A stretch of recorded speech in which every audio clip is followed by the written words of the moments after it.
In a world where adolescence is a time of self-discovery, challenges often arise, testing the resilience of young individuals.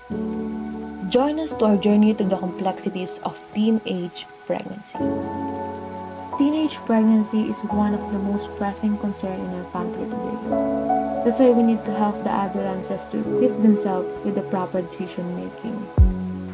In June last year, President Rodrigo Duterte declared the prevention of teenage pregnancies as a national priority. The risky and sexual behavior of adolescents has become alarming.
Magandang hapon.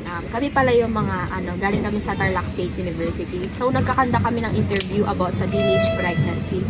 Ilang taon ka nung nabuntis ka? 17.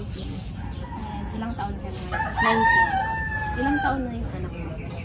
1 year old. Ano yung una mong naisip nung nalaman mo buntis ka sa ganito? Tinago ko muna sa parents ko. Then nalaman ng ate ko. Binalak mo ba talagang itago na lang the whole pregnancy? Hindi. Naisipan niyo ba ipaampon yung bata? Hindi. Kasi,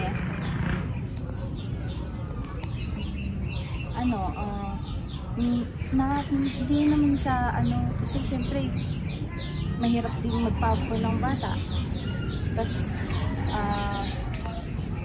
baka isipin nila, papampun mo yung bata ginawa-gawa mo, tapos papampun. Anong epekto ng pagbubuntis mo sa dati mong pamumuhay kasama mo? Parang ano yung mo ngayon? Pamumuhay mo versus sa pamumuhay mo dati? Like parang mas magaan ba ngayon or mas mabigat kasi syempre nakahiwalay ka na sa mga mo. Parehas.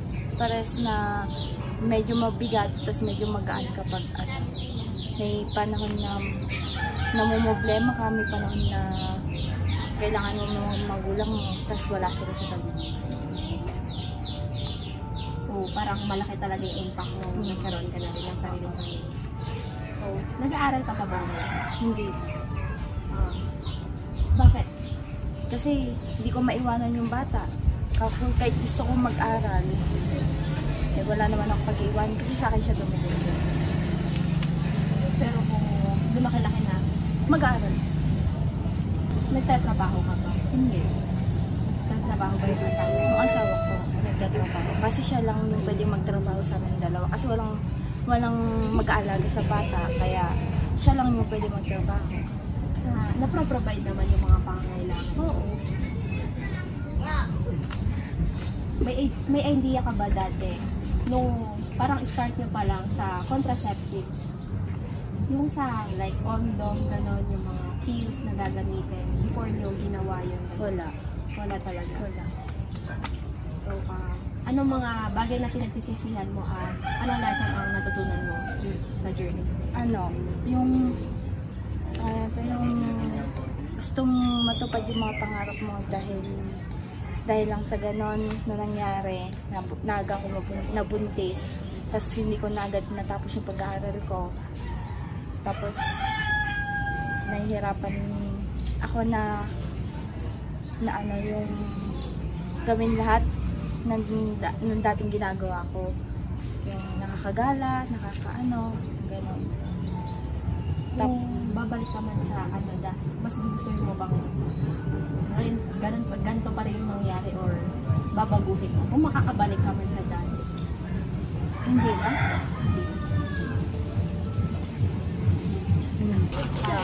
Ano naman ang mabibigay mong payo sa mga katulad mong nakakaranas ng ganito?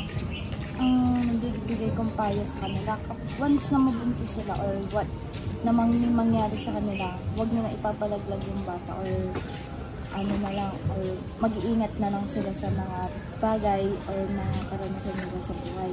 Like, kunyari, pag nabuntis sila, huwag nila ipapalaglag yung bata. Syempre, sabihin nila sa magulang nila. And then, kapag nakaranas naman sila ng huwag na lang nilang uulitin para walang mangyari sa kanila.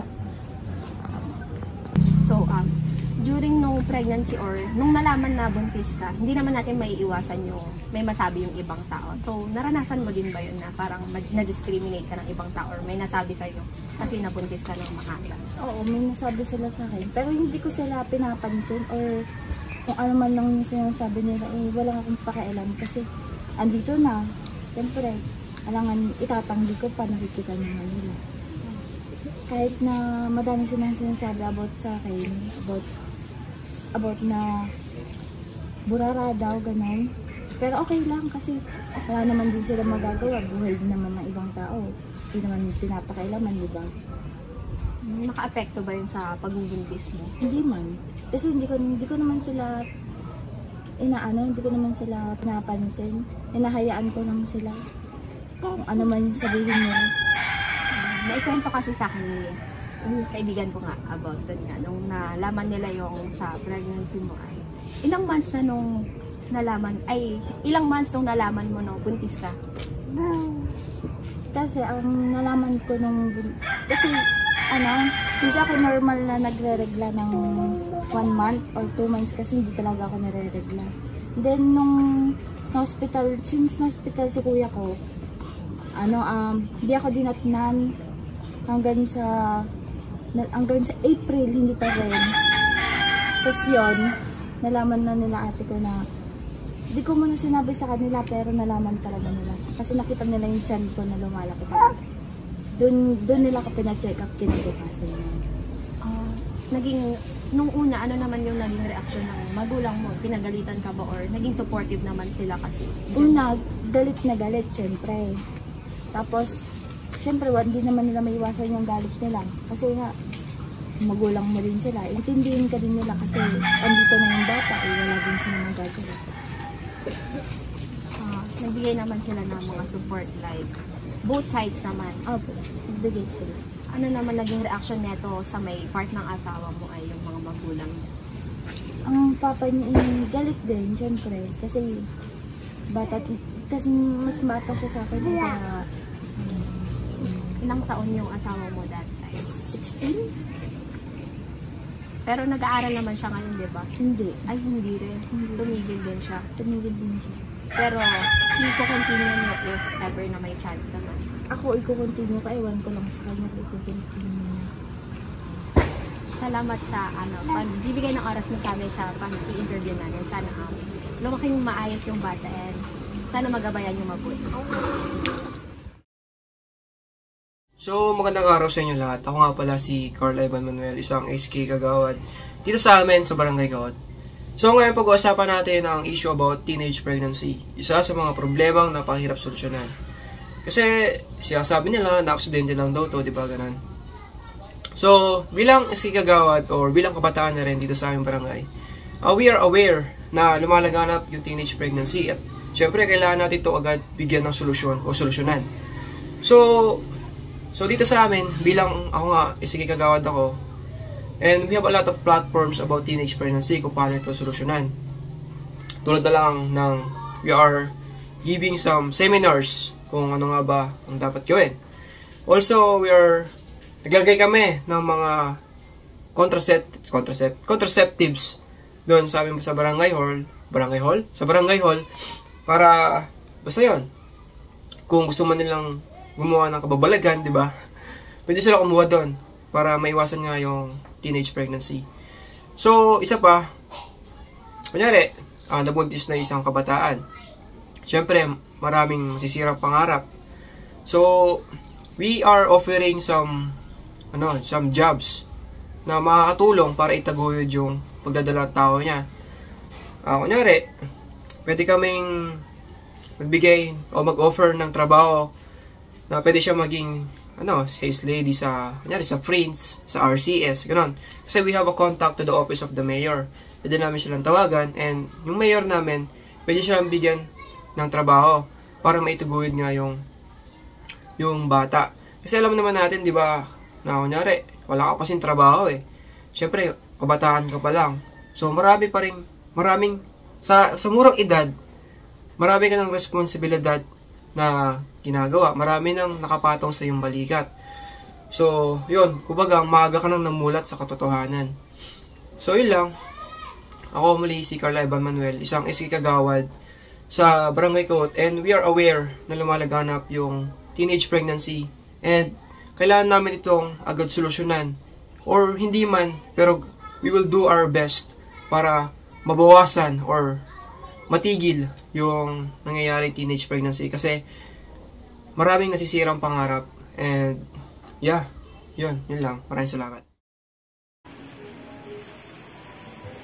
So for me, teenage pregnancy is something na hindi natin pwedeng basta-bastang ipagsawalang bahala o ignore. Dahil habang mas tumatagal, pabata ng pabata at parami ng parami ang mga kabataan na hindi nabibigyan ng sapat na gabay at kaalaman about sa issue na ito. Ang teenage pregnancy ay isa sa mga dapat tutukan ng gobyerno at lalo na ang mga magulang. Dahil kailangan natin magtulungan upang maiwasan ito. Ang usaping teenage pregnancy ay napakalaking usapin. Maraming nagsasabi na ipalaglag na lang ang bata dahil wala pa silang kakayahan. Ang iba naman ay harapin daw ang kasalanan o ang responsibilidad sa akibat mong maling desisyon. Teenage pregnancy is one of the social issues in the Philippines that we are currently facing right now. In order to help us as a country, we need to address the root causes of teenage pregnancy so that this problem does not continue to plague our society. While some cannot help but focus on the more profound social impacts of this, I am more intrigued by the physiological effect of teenage pregnancy. Teenage pregnancy are actually considered high-risk pregnancy because of some risk. A pregnant teenager is also at higher risk for mental health issues due to feeling of inadequacy as a mother and concern about her own future. As a teenager, ano nga ba ang opinion ko about sa teenage pregnancy? Dapat ba nating itigil ang pag-normalize ng teenage pregnancy? Sa nakalipas na taon, napansin ko ang isang pagtaas ng bilang ng mga teenage mom na nabubuntis at pinopost ito sa social media. Gumagawa sila ng public post na buntis sila at sinasabing how feeling blessed sila sa pagkakaroon ng anak. Ngunit ang mga teenager ay hindi alam kung ano ang consequence ng pagkakaroon ng isang bata at a very young age. Kailangan malaman ng mga teenager ang malupit na katotohanan ng pagpapalaki ng isang bata at ang mga negatibong epekto ng hindi planong pagbubuntis ay maaaring magkaroon ng parehong buhay ng ina at ang bata. Kaya naman dapat nating itigil ang normalization ng teenage pregnancy sa Pilipinas. Ang teenage pregnancy ay isang malaking issue na kinakaharap ngayon. Ito ang pagkakaroon ng bata ng isang kabataan na hindi pa handa sa responsibilidad bilang isang magulang. Ito ay isang malaking hamon hindi lang para sa mga kabataan, kundi para din sa kanilang pamilya, sa lipunan at sa pamahalaan. Para sa akin, ito ang mga solusyon sa teenage pregnancy. Una, sex education. Mahalaga ang pagbibigay ng komprehensibong sex education sa mga teenagers. Ito ay dapat masabi sa tamang kaalaman sa sexualidad, pangangalaga sa kalusugan, at tamang paggamit ng contraceptive method. Pangalawa, pamilyang suporta at komunikasyon. Ang pagkakaroon ng open o disenteng komunikasyon sa loob ng pamilya ay napakahalaga. Dahil dito na ipapahayag ang mga bagay na mahalaga para sa iyo. Mga ikakabuti mo bilang isang kabataan. Pangatlo, access sa productive health services. Ang isang teenager ay dapat magkaroon ng madaling access sa mga reproductive health services, tulad ng pagbibigay ng contraceptive, counseling at iba pang serbisyo na makakatulong sa kanila upang magkaroon sila ng maayos na desisyon tungkol sa sexualidad. To all kabataan out there, isa lang ang masasabi ko. Ito lang ang payo ko sa inyo. Stop, look, and listen. Stop muna. Isipin mo muna yung mga consequence na mga gagawin mo before ka mag-go sa premarital sex. Next is look. Look around you. Tignan mo yung mga consequence na maagang pagbubuntis sa mga kakilala mo. Next is listen. Listen to the people who respect you. Pwedeng mga kaibigan mo, mga kapwa mo kabataan, mga magulang mo at mga nakakatanda sa'yo. Ito ang lagi mong tatandaan. Huwag mong ipapalit ang kinabukasan mo. Isang nga pala sila, Samson. Ang aking opinion naman sa teenage pregnancy ay di dapat ito isang walang bahala dahil may nakasalalay na buhay dito, may dinadalang bata, gano'n. At dapat ang tayo mga teenage ay matuto tayo sa safe sex para maiwasan natin ang ganong sitwasyon. Prevention is better than cure, sabi nga naman nila. Pwedeng i-relate ang issue na ito sa kasabihang prevention is better than cure. We can prevent this teenage early pregnancies by implementing sex education for schools and makapag-provide din ng mga contraceptives para maiwasan ng early pregnancy. And by educating these young people, ay malalaman din nila yung mga haharapan nilang mga pagsubok if ever na mangyari nga sa kanila ang early pregnancy.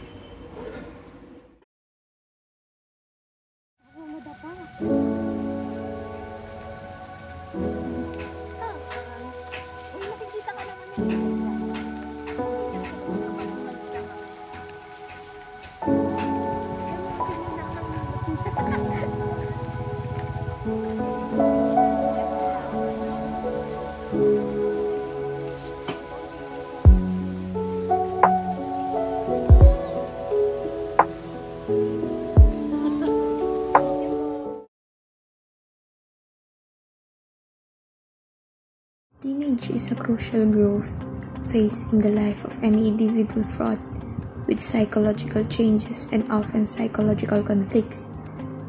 In this condition, finding oneself to be a pregnant teenager can come down as shocking and even traumatizing for individual, as well as for her family and friends. Scientifically speaking, teenage pregnancy is the occurrence of pregnancy in females under the age of 20. Sometimes, even preteen females can become pregnant, as reported in the various instances. Teenage pregnancy is a matter of social stigma in most countries, and adolescent mothers are often met with socioeconomic disadvantage. Teenage pregnancy is the occurrence of pregnancy in females under the age of 20. Teenagers belong to the age group of 13 to 20. And while teenagers are not practically children, they aren't adults either. And this phase of confusions put them at the greater risk. As sexual development sets in, teenagers are hounded by curiosity to explore their bodies. Due to a lack of awareness regarding sex, they often engage in unsafe sex, eventually becoming teenager parents. Society doesn't take teen pregnancy in an affirmative way. According to them, pregnant teens are the one who drops out from high school early. Though teen could face some issues too, mostly in that bad time. Nobody wanna talk to them, and they all treat them badly. Maybe they only got their family as supporters. But there's an appropriate time for everything, for everybody.